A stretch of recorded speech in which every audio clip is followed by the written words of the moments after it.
Excellent. Okay. Okay. Welcome everyone to April's member meeting. I'm happy that you're all here. And for those of you who don't know me, my name is Dawn Kovalevsky and I am president of PPF. Before we get to the fun stuff, the board has a few announcements. Tim Dallas and Mike Osborne are in charge of 2 outings scheduled in May. So starting with Tim, would you please give us some details for the next outing? Please. Unmute Tim. He's muted. On May 1st, I scheduled a outing to the historic Dalles Ranch out on the Washington side. It's kind of across from the Dalles. You go across the Dalles Bridge.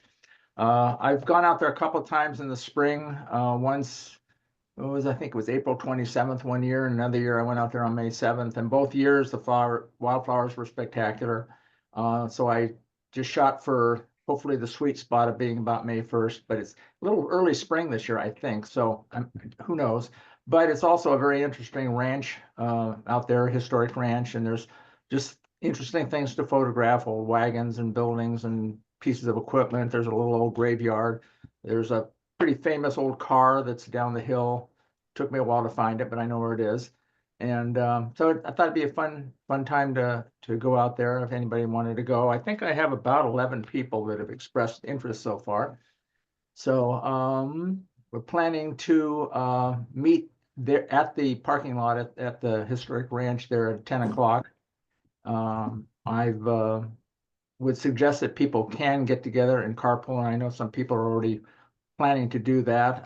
I can take 3 people. I've already got 2 people committed to go with me. So if there's anybody else that's interested and wants a ride, I do have a spot. They can either come to my house or probably more conveniently, depending where you live, is I'm picking people up at the Lewis and Clark State Recreation Site in Troutdale. There's a little parking lot there. I think it's pretty safe. I've never had any problems or heard of any problems there leaving your car there. I do it all the time to go bike riding. So I can pick people up there, or I'm going to pick people up there at 8. So anyway, I don't know if there's anything more. Oh, I'm going to, I will bring an ice chest and have some variety of some soft drinks and water, maybe a few chips and some fruit salad. And then if people want to bring a sandwich or something, I was planning just to kind of picnic out there. I'm going to bring a chair to sit in because I think there's picnic tables, but I'm not sure. And but I'm just going to bring a chair, and I can bring a couple extra chairs too. So just people want to gather around when they get hungry after shooting for a while, we can have a little picnic out there. So I think it sounds awesome. Is there a cost for parking or anything? It's a state park, and there is a $10 fee per vehicle, I think. A park fee? I always get an annual pass for Washington and Oregon, so I can go to their state parks. But yeah, there is. Tim? Yeah. I don't know if you heard, but I found out the other day, and I thought about your outing, the main area of Rowena Crest, favored by photographers, I'm just reading here, is now closed for restoration due to overuse. So I didn't know if you caught wind of that a little. I'm not sure if that's the main part of your outing or not, but just in case you didn't hear about that. No, I know some people that have been out there recently. I usually go there every year. I haven't gone out there yet. Yeah, I don't know. Is the whole trail all the way? Is it the trail itself that's closed all the way up to the top of the ridge? I just read you. I caught my eye because I knew about your outing. Well, it's not part of my outing. I think I suggested if people on their way back, if they wanted to, okay, stop there and go there. But there's tons of other places too. I was out at Catherine Creek about 3 days ago and hiked around there, and it was beautiful. And there's Coyote Wall. There's tons of places you can go. I just suggested that if people were on their way back and they wanted to swing by, they could. Anyway, I don't know if you can see this here, but there's a sign. Okay. Well, that's unfortunate, but yeah, anyway, that's where all those beautiful wildflowers are. So apparently it's I've been up there, but years ago, and apparently it's just super popular. Yeah, it is. So, any other questions? Just if you're interested in going, if you can kind of just email me and let me know, so I have a, you know, a head count roughly anyway for how many people to expect. Yeah. And I guess I'll have to get some kind of a signage or a waiver sheets or something for people to sign. Dawn, is that something I can print off of the? Yeah. Kathy, I think Yeah, I you can send you something, Tim. I have one. I put it all on one sheet. So Okay, not individual sheets. It's one sheet everybody can sign. okay, yeah, just, yeah, that I'll Somebody makes send it. can do I'll that. send it to you. okay. okay, great. Okay. I said I was muting you all, but I forgot when I was talking about it. So I'm muting you all now. So if you need to talk, be sure to unmute yourself. It'll help with the audio. Okay, so and then Mike Osborne, please talk to us about the outing that you have going.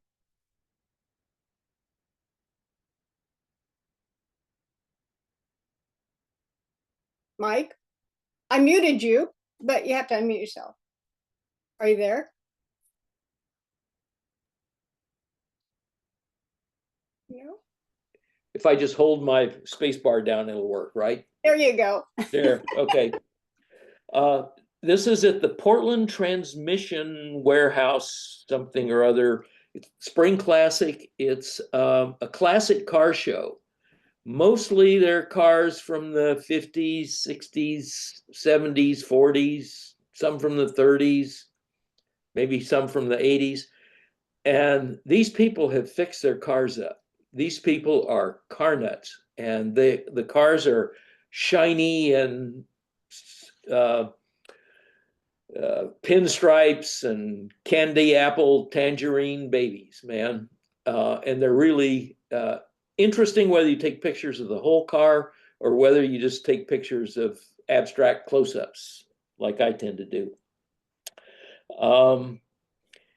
And if you're into people pictures, talk to Kathy about it, but these people are interesting people, and they love to have their pictures made with their cars. So I think you can expect to get some good portraits if you're into doing portraits. If it's a sunny day, there will be lots of cars, maybe several hundred cars. You'll get to see the car you always wanted when you were a senior in high school and your dad said no. We're going to meet between 7:15 and 7:30 on Southeast Mill Street, between 10th and 11th. And this is on Saturday, May 10th, the Saturday before Mother's Day. So that's Southeast Mill Street between 10th and 11th Street. There's a good map on the announcement for this workshop that Mark sent out on April 9th. So if you can find that in your email inbox from April 9th, there's a really good map on the meeting place. Now it's a meeting place so people can sign the liability forgiveness, whatever. What do you call it? Yeah, the liability form.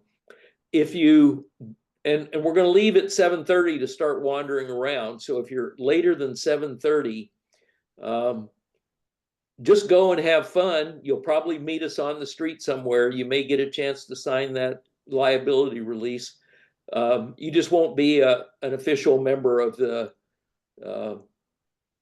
group, but you'll have a good time, I guarantee. What else? It's free. It's free.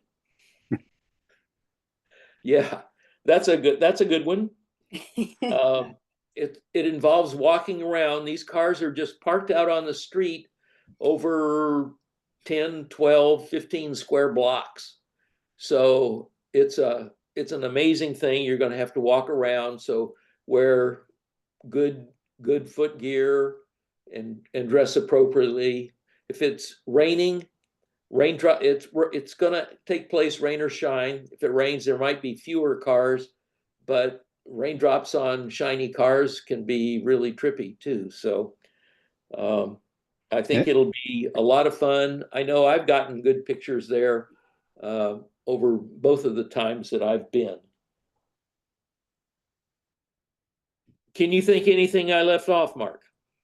I would just say the light is usually best if you get there early, which is why we're starting early. Yes. And the thing usually starts winding down around noon, so it's not an all-day thing. Yeah, I think a lot of the cars start leaving at 11. So, like I say, if you can get there, you can meet those of us that are already there at that meeting spot until 7:30.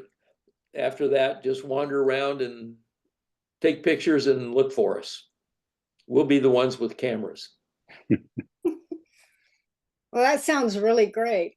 Kathy, would you send him a copy of that release, liability release too? Yes, excellent. Hey, Dawn, now this is Lonnie. Okay. In the Dallas Mountain Ranch, the rusty car is not available right now. They're using cattle to do some mitigation for wildfire fuel. So everything else is, I think, but just the rusty car, if somebody's going for the old car that's there, you can't go take pictures of that right now.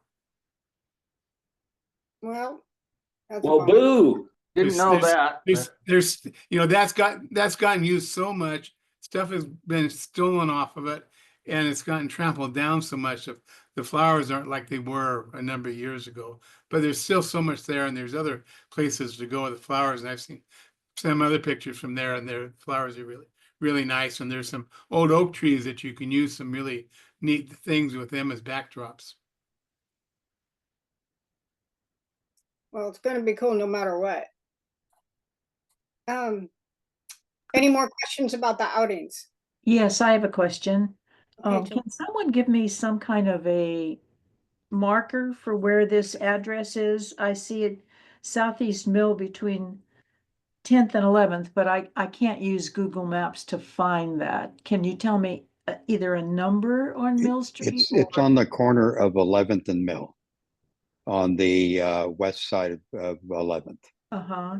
But when you go into It's- Google Maps, you can't say corner of, you have to put something, either an address or a building.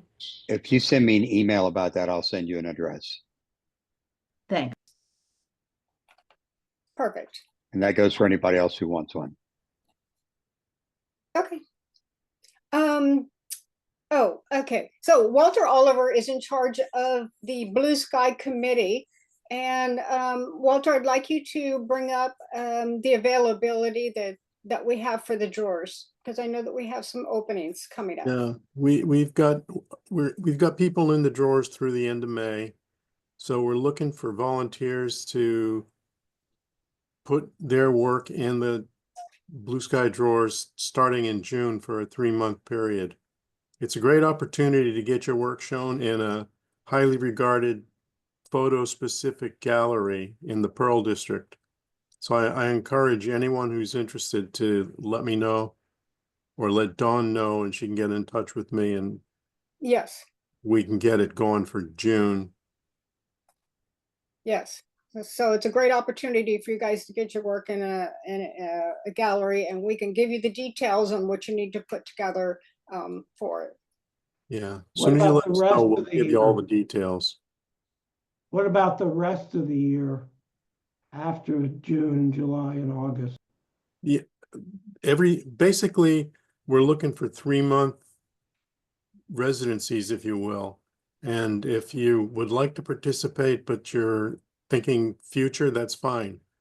We can go ahead and get you down for a period down the road. Thank you. Sure thing. Okay. Any questions? Nope. Okay, moving on. We've got a full thing going on. Joe, Winnington wanted to talk about something. So Joe, go ahead. Yeah, one of my friends is moving, so they're trying to pack up everything in the house, but he came across an old Pentax Spotomatic camera with 3 lenses. And so if anyone's interested in having a film camera, let me know. And he's just happy to get it out of the house. Perfect. Thank you so much, Joe. So you can contact any one of us, contact Joe, you can me, or just use our general number and we can get in touch with Joe. Let's see. All right. It was really fun to see what the members came up with our typologies photo challenge. I wanted the challenge to be something a little different to get the spring juices flowing and get you thinking outside of the box. So we've had some interesting images, and you can kind of, when you see their 5 pictures or their grouping, you can see what their theme was. Think about what it is that they're trying to show. And so let's go ahead and get started with that slideshow. I'm going to share my screen. Whoops, wrong button. Here we go.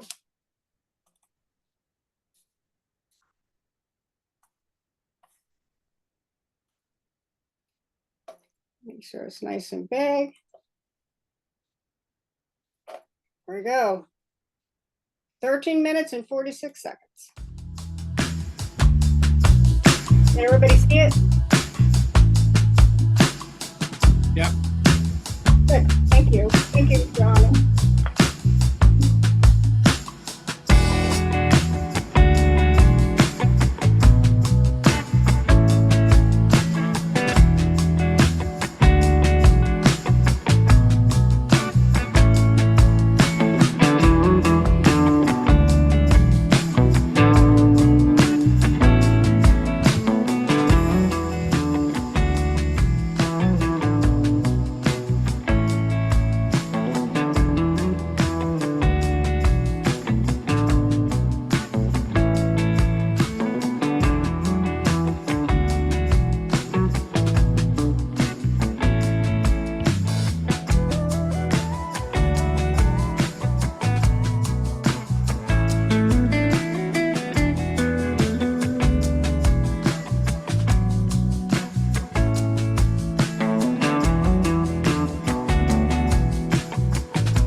Okay, stop for a minute there.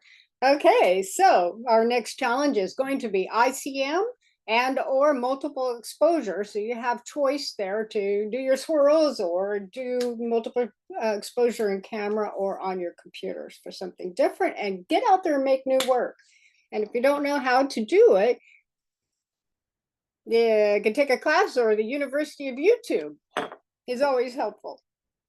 Okay, so we have first up is our 15-minute speaker, Mike Osborne, who is going to show us his images of the dunes in Death Valley. So Mike, take it away. And you're muted, Mike. Does that work? Yep. Okay. Okay, I'm going to share screen.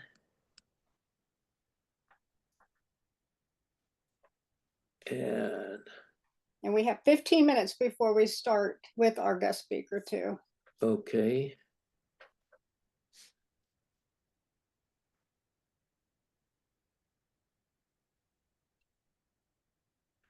Okay, what I'm going to show you are the color images that I've made in Death Valley over the last 40 years of 2 of the dune fields there. I've put these images into an automated slideshow format because I like the flow that entails. Plus, it'll keep me from going over the allotted time. For these kinds of pictures, I prefer it when the images dictate the flow of the program rather than having the pace controlled by whatever I might say about individual images. So I'm not going to speak during the show. Instead, I've included a soft, unobtrusive music track to complement the images. Music seems to override that area of the brain that is full of words and then enable your unconsciousness, your consciousness to focus on a more intuitive and emotional awareness. Let the music I've chosen imperceptibly wash over you, but pay it no mind. I suggest you turn your computer volume down low to a point that it doesn't place demands on your awareness. I interpret this particular tune as camel music. So let yourself imagine that you are rocking back and forth, riding a camel across Death Valley. But instead of concentrating on the music, please pay attention to the images, the lighting and subtle colors, the patterns and sensual textures, the lines and shapes as they drag your eyes into and around the scenes, and for the dramatic interplay between light and shadow on the dunes. What I'd like you to take away from this presentation is an awareness of an abiding sense of the silence one can experience in the dune environment. I hope you feel the silence in these images and experience the sense of peace found in the tranquility one encounters there. Now I'm going to use up my entire 15 minutes, so there probably won't be time for questions and comments afterwards, but catch me on one of the outings or at the next print share. Buttonhole me if you have anything to say. Now, let me see. I'm going to put my sound about there and let her roll.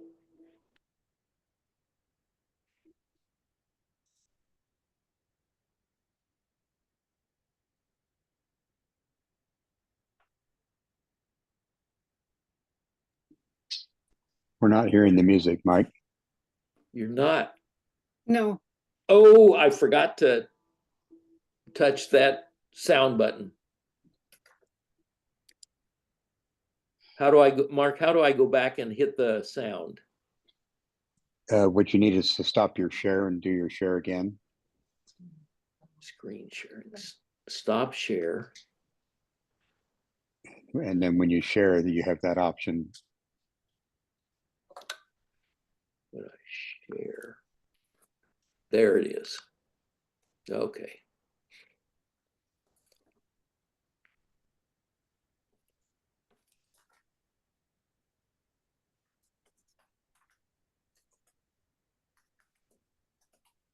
So we're not seeing your screen. You're not seeing the screen now?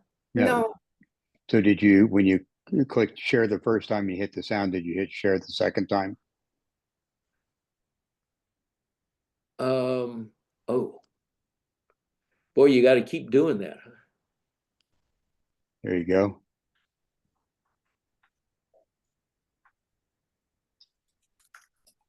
Now it's not.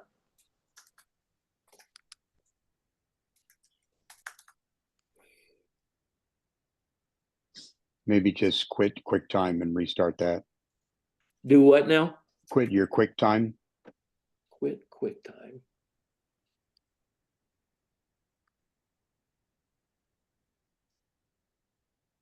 And then just start it again.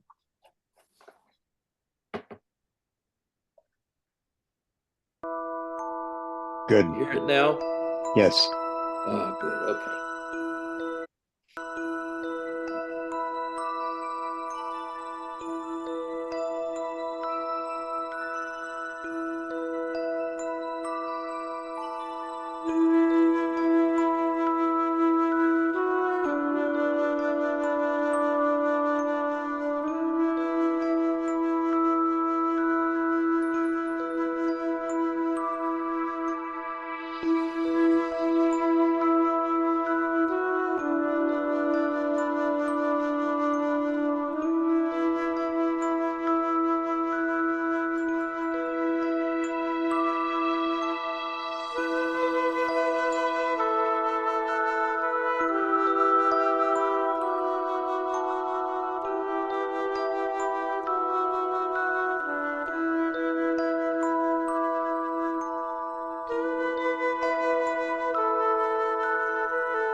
Well, that's a quick trip through the desert.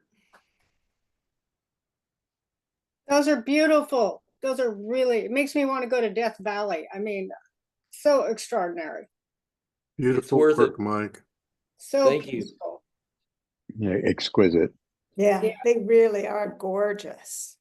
And the music was perfect. Yes, the music was perfect. So it was camel music, right? No, it wasn't camel You music. say so. Oh, I just felt like I was sloshing on a camel the whole time. What like time of the- year did the you take most music. of those photos? Almost all of them were November, December, January, and February.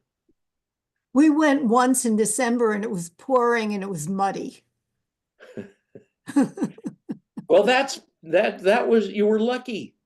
Then you get mud pictures, which are absolutely wonderful. Those are beautiful. I like best about the music to go with these scenes was the water droplet effect.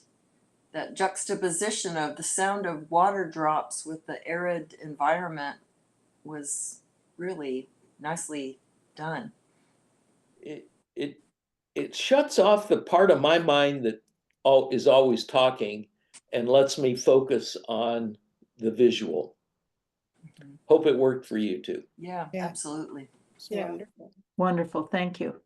Thank you so much. Okay, so let's move on to our guest speaker tonight, who is Julie Moore. Julie has been creating her evocative style of art for just over a decade. Her images have a delicate, sweetly poetic, and moving quality that stirs the senses and touches the heart. So Julie, I am turning the meeting over to you. Okay. So I shall share my screen. Oh, well, it helps to have the PowerPoint up.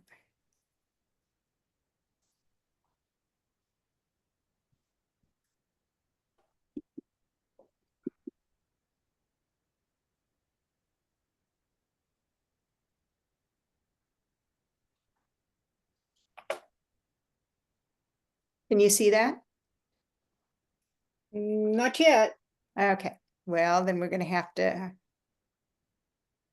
do something. Let me go back to share screen.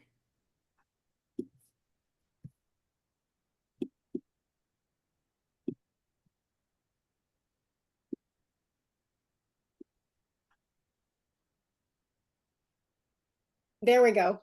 Okay, perfect.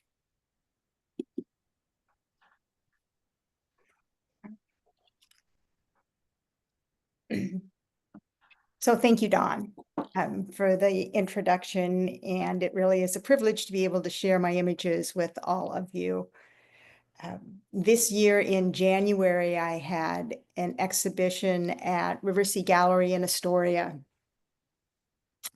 and it was entitled Ritual, Meaningful Beginnings. So a number of the images that I'll show you this evening or that I'll share with you are from that exhibit, plus some additional ones. I have a question. Can you see me speaking even with the screen? Yes, in a Thank little you, while. Dawn. Yeah. I wasn't sure how that worked. Okay. You're on a little thumbnail, but we can see you speaking. Okay.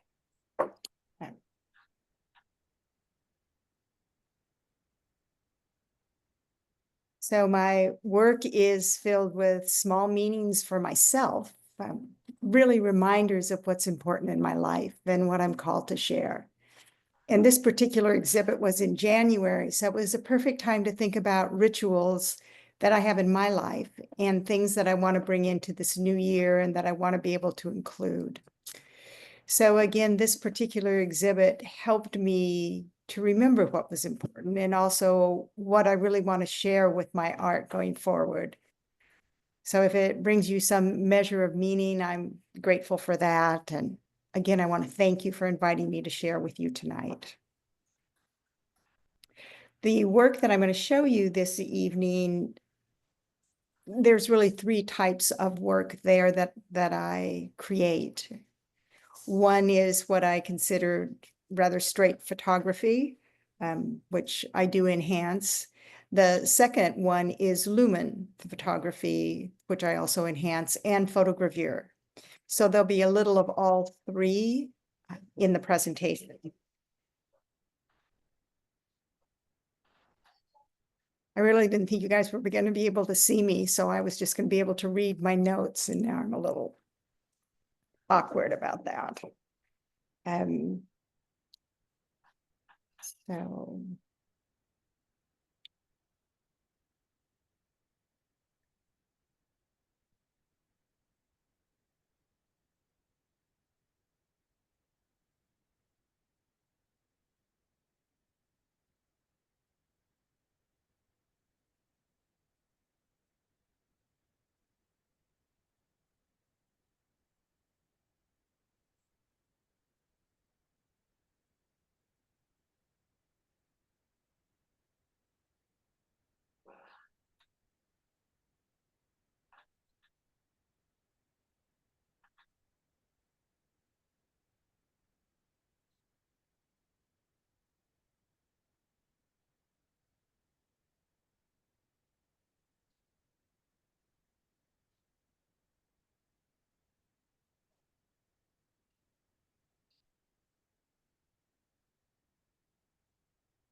So this is one of the lumen images that are part of what I'm sharing with you this evening.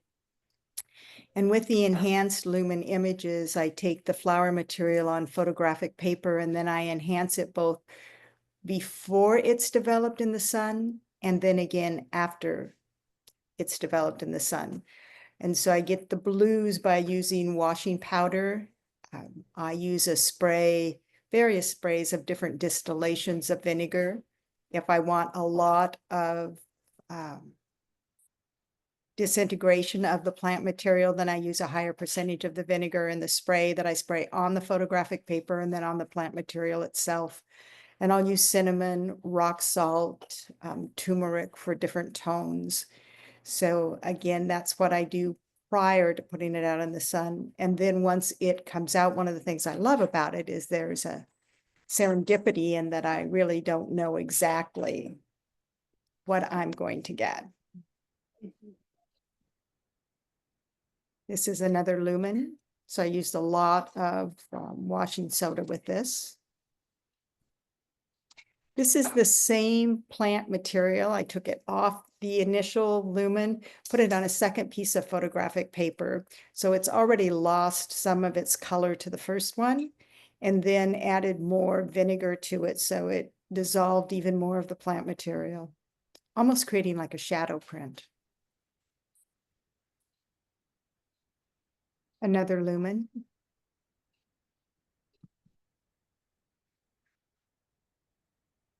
These are all lumens.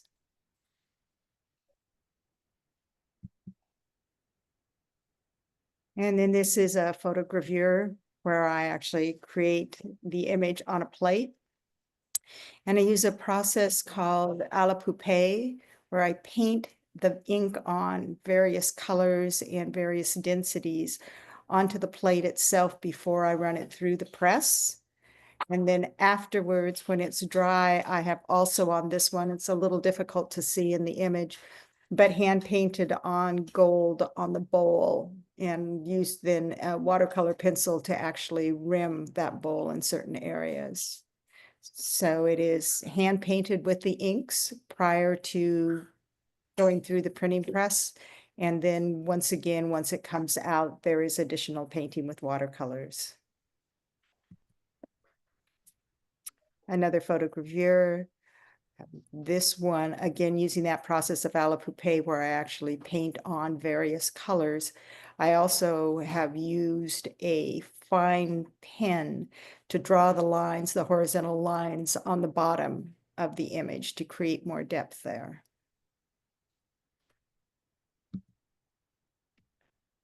And this one, with the moth, I used a very thin Oriental paper and let it stay quite wet so that when it came out of the press, instead of being dried completely flat, it has the ridges that almost give the look of a curtain or an old screen door.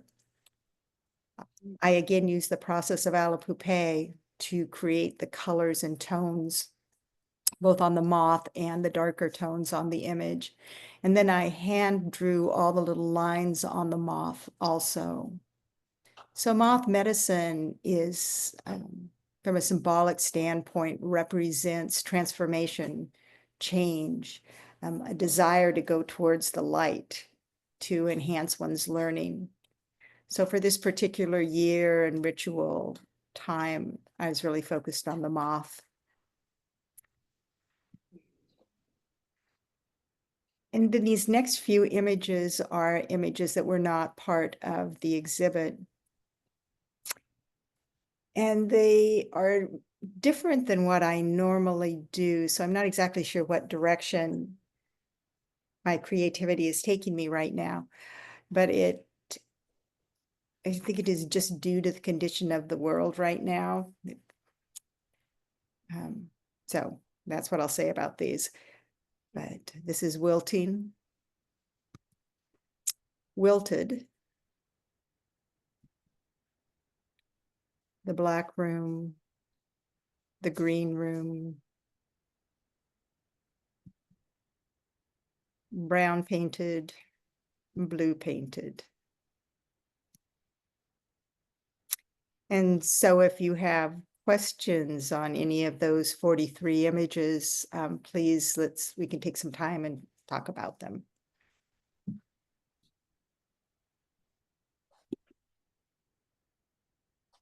To go back to the last one that you showed, Okay. the blue. Yes. Yes, that's a gorgeous image. Could you just go through it looks like it was a many-step process to come out with that image at the end. I wonder if you'd just describe your process. Of course. So the object itself is an object that I have in my studio. And its actual color is turquoise and it's kind of fluffy. And I think it was originally meant as a cat toy. It's on a hardened stick, just to give you a feel for what I was starting with. So I created an image of it just against the wall of my studio. And there are 3 apps that I use on my camera pretty consistently. The one that I always start with is Snapseed. So that will give me kind of density or translucency that I want. So that's always what I begin with. And then I use one called Carbon also that will give me some tonality and will give me some of the various textures that I like to use. And the final one that I have, well, Carbon also will give me some of the framing and the translucency in the frames. And then the last one that I've just started playing with, and I'm not very experienced with yet, but that I did use here is called Most, M-O-S-T. So I have the initial image, which is actually as large as the outside area that you see, the outside frame. And then I use both light leaks and the circles. And by making then the frame wider and the image itself more narrow, I'm able to create that tone on the outside for an additional frame. And then I can go one step further after I've saved that and create a secondary frame around it. So if you look at the bottom, kind of in the right-hand corner, you'll see a green line, which is actually a light leak that turns more pinkish, purplish as it goes through the frame, and then green again as it exits at the top. Do you see that, Johanna?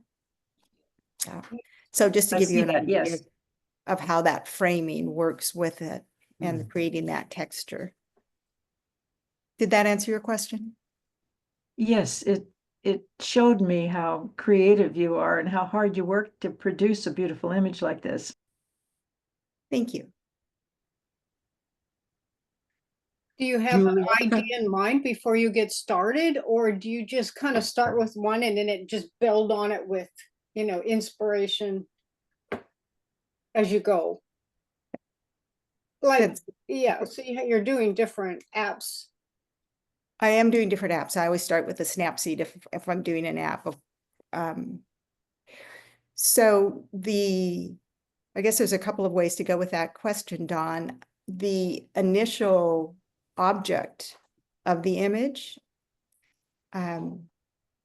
is something that calls to me, whether it is plant material outside when I'm doing a lumen, whether I'm sitting, in my studio and one of the objects that I have there, as in this case, calls to me. Something will get my attention and call to me.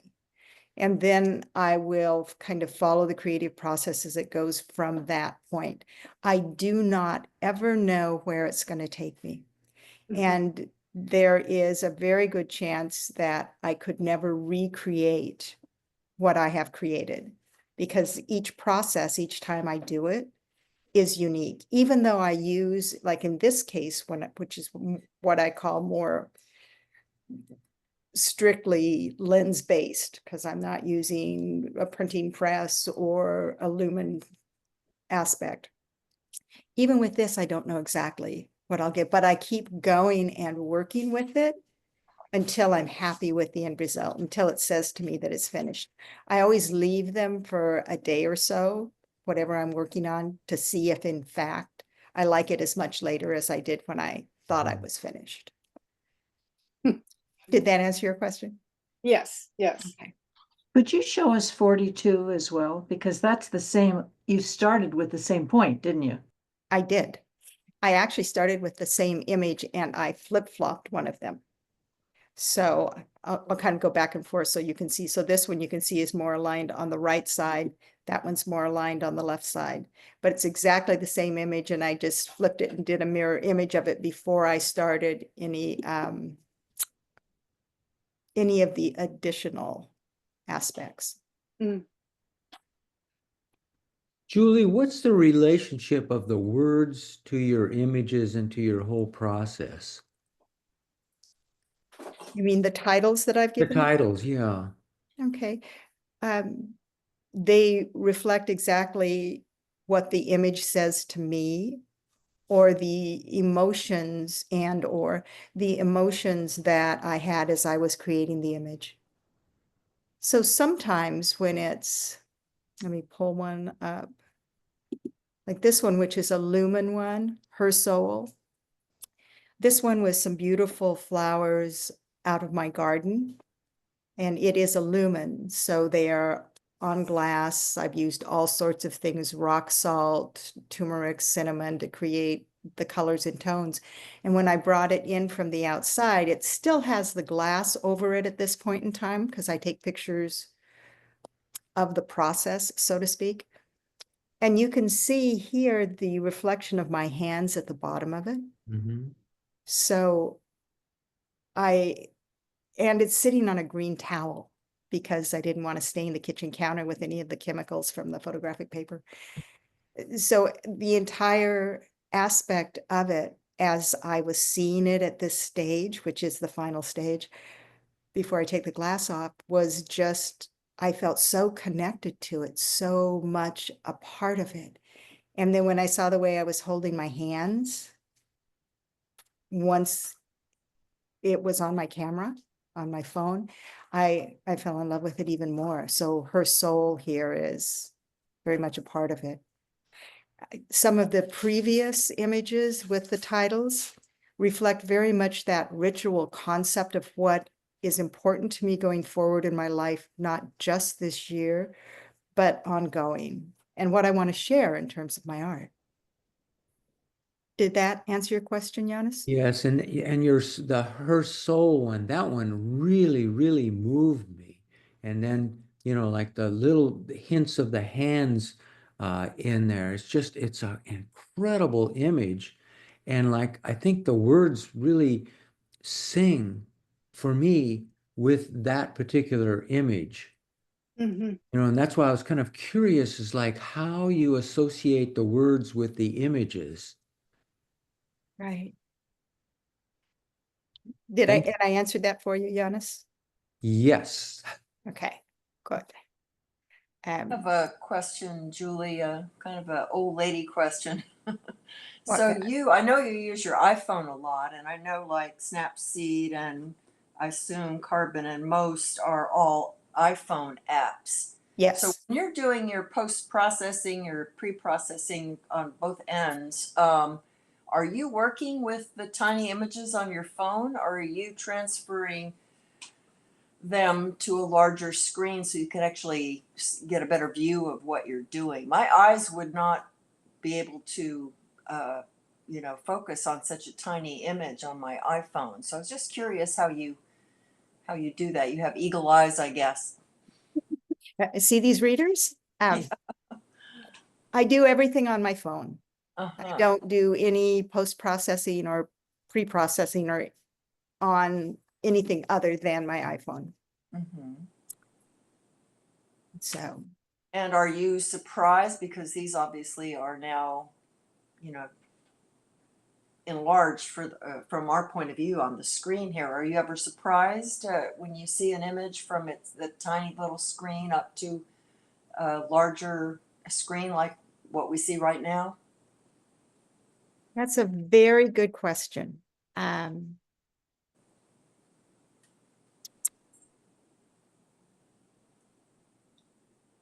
trying to think if there's any situations where that happens. I don't think so. I think that, well, this one, it has, when I see it large, when I had it printed, because I had almost all of these printed in an exhibit. Of course, so they were large images on the wall. Yeah, so that would be a more appropriate way to ask you when you go from the small iPhone screen to the printed image, when you enlarge it on as a print, is it exactly what you envisioned from that small screen as it's translated into the larger print? Pretty much. I can be surprised by some tonalities that, from what I see on my phone Right. to what actually is printed.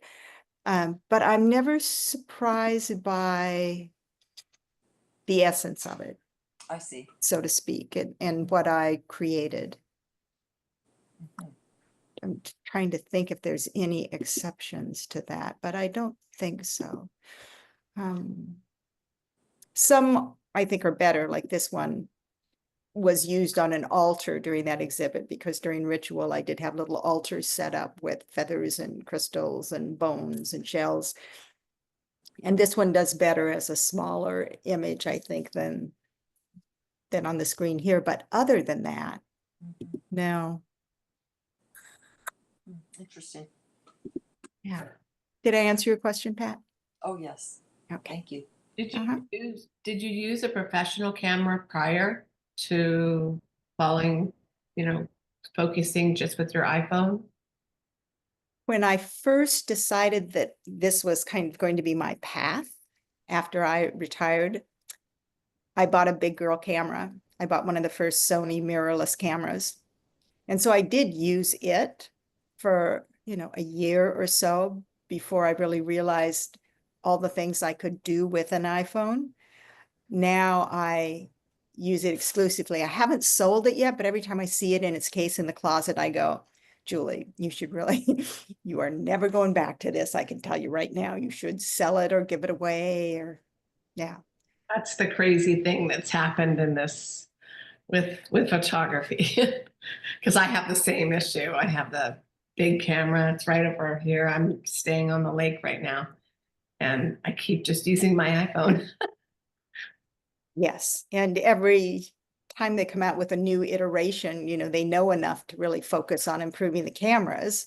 So it becomes like at the old days when you wanted the new lens or the new camera or it's a new phone. Amazing work. Oh, thank you. I had a question. What were the final print sizes that were in the exhibit? And also, will you be having an exhibit in the future that we might be able to attend? So the two questions that I heard, I'm not sure if this is Chris speaking or Ilmari. Am I That saying? was Chris. Okay, hi, Chris. So some of these were quite large. They were, I'm not good with numbers, but let's say they were 2 feet by 4 feet. Some of the larger ones that were printed. And I had them printed on a metallic paper, which I love, absolutely love. If you haven't had a chance to play with metallic papers, they were fabulous. They are fabulous. And I chose to have some printed very small as miniatures because they were part of altars that I had. So I would have some of those set up. Are you asking me, Chris, how well the resolution holds up in a larger print? Not necessarily. I was just Okay. trying to imagine what the exhibit looked like. And also, the second question was, do you have a future exhibit scheduled that we might be able to attend, or do you have any books Yes. published that we could look into? Yes. So going back to this particular exhibit ritual, it is still online. There's a few pieces. There's probably 6 pieces that are still on the wall at the gallery, Riversea Gallery in Astoria. And if you go on to the Riversea Gallery website, they have all of the pieces that were in the exhibit. Some of them are upstairs now instead of on the wall because I don't have the main gallery. I think there were 30 pieces in the exhibit, so it was a large exhibit. So you can see any of them. You can see them online, and then if you're in, you can ask and they'll bring them out so that you can see whichever ones you might want to see. I have an exhibit coming up in August or September at Lightbox. In September at Lightbox in Astoria. And then in December, I have an exhibit at the Hoffman in Manzanita. So I have those 2 this year that are current that I know of that I'm doing. Julie, following Yes. on Chris's question, do you shoot JPEG or RAW on your phone? It depends. I used to shoot raw all the time, but you really fill things up. So I shoot some JPEG and some raw. I have the ability when I'm sizing things on my phone to switch to a TIFF also, if that's what I want. But if it's something like this image nested, which was an image that I created in France when I was there a couple years ago on at a workshop. I was shooting definitely in RAW at that point in time because I wanted as much detail as I could get. But some of the other ones, like the 2 that Joanna was asking me about, I hope I said your name correctly. I just do JPEG. Interesting. Do all of those apps you mentioned support RAW? I believe they do. Huh. Thank you. You're welcome. Julie, I'm kind of curious, is like, as you're preparing for this show, for, and then you see the show, and then you hear people's reactions and you see and watch people's reactions. What kind of feelings and emotions did you have, or what kind of reactions did you have during that whole process? Oh, Giannis, it was very satisfying. Um, it is, I mean, they're my kids. I've like birthed these pieces and they mean a lot to me. And people were touched by it. The way the exhibit was set up with the altars, and I had little candles that were not fire candles, but the little battery ones, and as I said, feathers and crystals and eggshells. So people were moved by it because it was a different level of emotion than some exhibits are, if that makes sense. I did an artist talk 2 weeks after the opening, and the reception during the artist talk was wonderful also. So all good, Giannis. It was all good. Did that answer your question? Yeah, I'm just always kind of curious because like you're working on these pieces and then, it's like, and then sometimes it seems like doubt would enter and, it's like you have like these various emotions that you have, but maybe you're like Robinson Crusoe and just go on for it, you know. I guess where the doubt part might enter in is choosing what I actually want to have in the exhibit, because I'm pretty prolific. I try to create something every single day. So, but once I choose a theme, here it was ritual, then it helps to narrow that down. And I feel pretty solid with my choices. So I don't have a lot of doubt in that sense. Yeah. If something doesn't sell that I really like, then it's not exactly doubt, but it's how could I have presented that concept better? For example, the moth. The moth didn't sell. The moth is exquisite. I love the moth. I've lost the moth now. Where are you? I mean, you have to see it in person, but the way the gold shimmers on the moth's wings and the texture of it all and just the metaphorical meaning for me.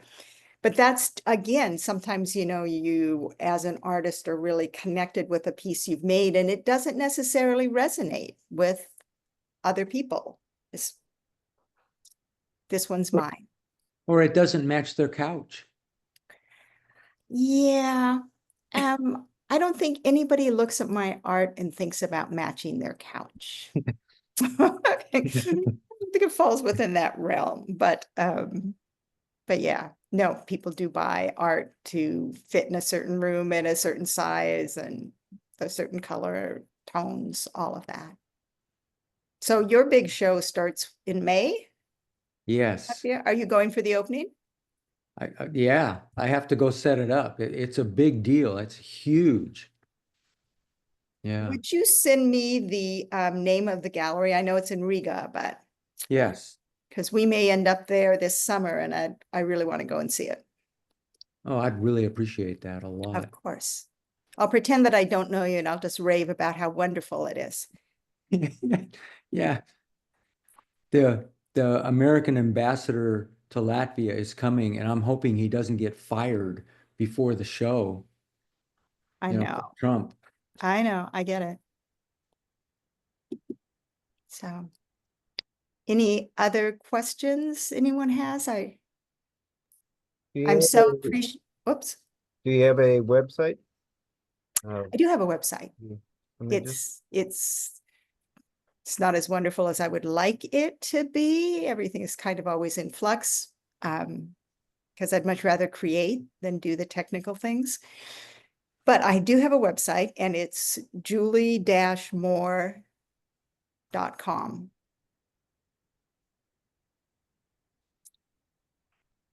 Thank you from both of us. Uh-huh. I agree with you. I agree with you. I would rather not, I don't have a website because I'd rather just work on images and haven't gotten around to creating a website. Yeah, I've semi-created it, and I always think I will get it up to speed, but it is what it is. Yeah. But when someone asks me like this, so, now I'll try to work on it a little bit more, get it in better shape. Okay. Julie, I have a question. Uh-huh. This is Kathleen. Hi, Kathleen. I love the layering of your photographs. Mhm. And I have not heard of aloe can you describe that, please? Of course. Thank So, you. are you familiar with the photogravure? Yes. Okay. So instead of inking the entire plate and then running it through the press, ink on, ink off, and then running it through the press, what I do, let me just get to one while I'm talking about it. That's not a good example. This is probably the best example, but I did aloe poupée with all of them. Is I will take the classical way to do it is you take the tarlatan, the rougher fabric that you rub the ink off with, you roll it up so that it's in a little spiral, like a finger size, and then you'll dip that into the ink colors that you've mixed, the tones that you want to use. So use a different tarlatan for each tone. And then you literally paint onto the plate. So you don't ever roll, like the portion above the pears, no color, no ink on that at all. There is only ink where I have rolled it. And the various tones and colors would be a different tarlatan. Now, that's the classical way to do it, and that's the way I learned to do it. What I do now is I have some paintbrushes that I use specifically for my aloe poupée. And I'm not sure, at one point in time, I knew what that meant in French. I think it just means to paint. But so now I have, I used one that had redder tones through here in this line. And I used one that was a little more, I had created a turquoise-ish tone here that I kind of wanted to pull out the leaves that are embedded in the paper.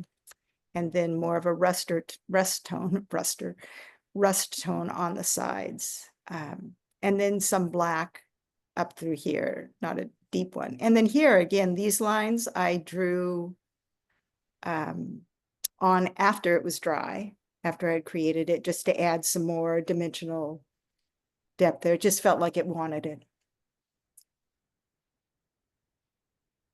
So once I put the inks on, then I still use like a tarlatan to remove any excess, but there isn't as much excess because I haven't put as much on as if you do a roller, a brayer with lots of ink. Did that answer your question, Kathleen? Yes. Thank you so much. Oh, you're welcome. Okay. Well, I would like to thank all of you for your time. This evening, I really appreciate being able to share my art with you all. Thank you, Julie, so much for showing your beautiful work. It's so meaningful, and I know all of us, most of us sound like they're pretty interested in seeing your show or seeing your work in person. So keep us posted on when your exhibits are coming up. Okay. Okay, so it'd be really beautiful to see in person. Perfect. Well, Julie, I don't think you mentioned that you've got some work at Lightbox now in the small and connected exhibit. Yes, I do. I have work there. I always have some work on the walls at Lightbox because I am a member of the Photographic Guild there. So there are 7 of us that have work in the upstairs gallery. And that's where the Small and Connected is right now. Right now, there is also the main gallery downstairs is the guild work too. So yes, thank you, Pat. I do have work on the walls there, and I have work on the walls at Riversea also. So. Does anybody else have any other questions for Julie or even Mike Osborne? Well, Mike Osborne has one for Julie. Great. Yes, Mike. Oh, all of a sudden, there you go. As you know, I mostly only take pictures of what I actually see. The idea of taking pictures of what I imagine is just so foreign to me. But of yours, of course, I really loved the moth. Oh, I'm so glad. Yes. And I would hope you do more with creatures like butterflies and moths and whatever you like in that category. But that one was really special. And the other thing that really grabbed me is I'm really fascinated by shapes. Uh-huh. And I mean just shapes, circles, squares, rectangles, triangles, Mickey Mouse ear shapes, anything that's a shape, I gravitate towards. And I really liked the one that was green and yellow down towards the end of the ones that had both a circle and a rectangle in it. And I think using shapes in pictures is a really grabby way to point out what you're doing. I thought those were all of the ones that had shapes in them. There was one right next to that one that I also liked, but not quite as much as the green and yellow one. Right. Yeah, there was one that was more bluish and then one Bluish, that was yeah. It just, but shapes work out really well. So those really grabbed me. Thanks, Mike. You bet.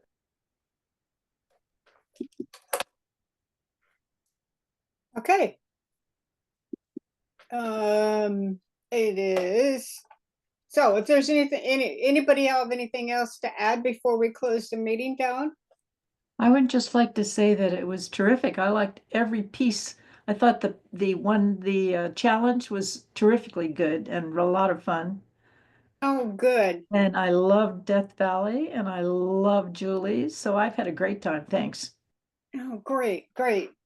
I'm glad you liked seeing everything. I hope everybody enjoyed tonight's program. And let's see, the next print share is Monday, May 5th, Cinco de Mayo. So maybe tacos after, from 6 to 8 p.m. at the Multnomah Arts Center. And y'all know you need to be a member to participate, but anyone can attend the monthly in-person event. So thanks, everyone, and have a good night. Bye-bye. Thank you. Thanks, Julie. Thank Uh-huh. you. Bye. Bye.